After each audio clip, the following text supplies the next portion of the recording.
Et on va replonger maintenant dans le monde numérique, dans le monde des paiements, puisqu'on va entendre le message que nous adresse cet après-midi Jean-Noël Barrot, le ministre délégué chargé de la transformation numérique et des télécommunications. Donc il nous détaille un petit peu la feuille de route du gouvernement. On l'écoute et on le regarde.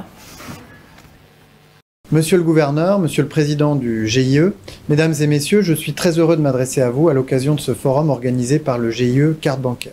Soyez certains que j'aurais aimé pouvoir partager ce moment d'échange avec vous tous. Vous êtes réunis aujourd'hui pour discuter de sujets fondamentaux, la numérisation de notre économie, l'intelligence artificielle, la sécurisation de nos systèmes d'information qui impactent nos concitoyens au quotidien. L'offre de paiement sûre, souveraine et innovante que développe le GIE Carte Bancaire depuis 40 ans est au cœur de ces enjeux et je tiens à saluer tout le travail qu'il a accompli. Le GIE a joué un rôle historique dans le quotidien de nos concitoyens et a su faire preuve d'ingéniosité face aux difficultés rencontrées. Durant la crise sanitaire déjà, le GIE a aidé à largement déployer le sans contact pour l'ensemble de nos concitoyens qui s'y sont habitués. Depuis, il n'a pas relâché ses efforts et continue d'accompagner nos commerçants en développant par exemple le paiement des pourboires directement sur terminal de paiement. C'est d'ailleurs un sujet sur lequel je m'étais personnellement mobilisé à l'Assemblée nationale. Et c'est un enjeu essentiel à l'heure où les pourboires se dématérialisent. Le GIE a également prouvé sa capacité à se maintenir à la pointe de l'innovation en investissant le champ des paiements par téléphone mobile, en Tap to Pay, comme annoncé très récemment. Et surtout, le GIE et plus largement l'ensemble de l'industrie financière ont permis à la France de se positionner à un très haut niveau de souveraineté en matière de paiement. Ce sont nos infrastructures de paiement basées et gérées en France qui permettent aujourd'hui de garantir la sécurité de nos concitoyens et de nos entreprises. Le gouvernement, sous l'égide de la Première ministre, est pleinement mobilisé aux côtés de l'industrie des paiements du GIE pour soutenir le développement de services de paiement innovants et sécurisés dont bénéficie l'ensemble de nos concitoyens.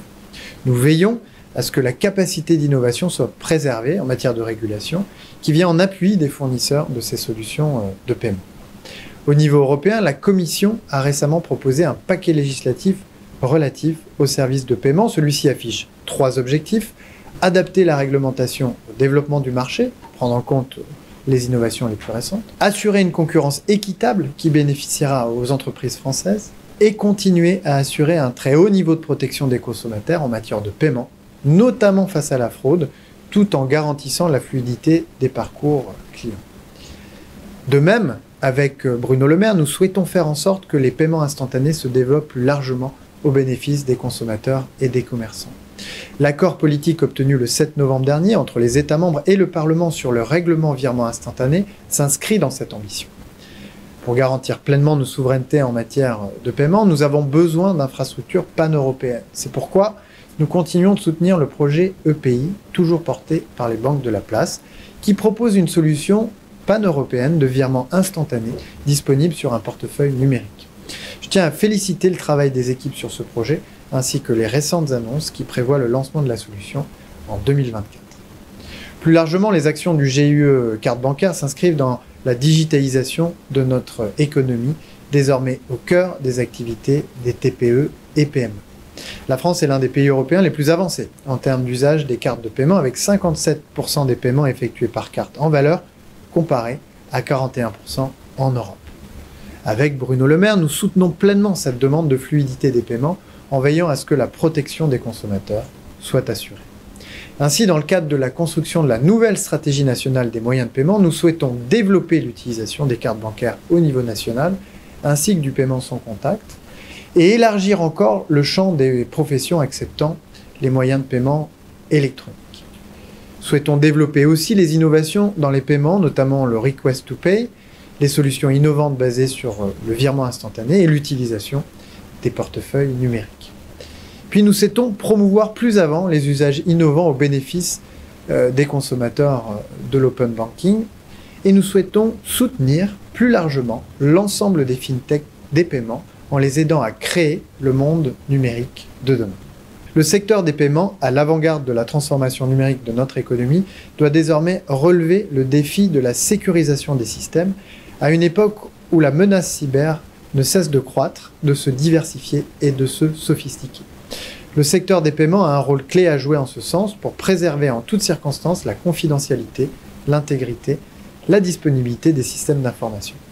C'est en structurant notre écosystème avec tous les acteurs concernés que nous pourrons faire face de la meilleure manière en assurant notre résilience collective.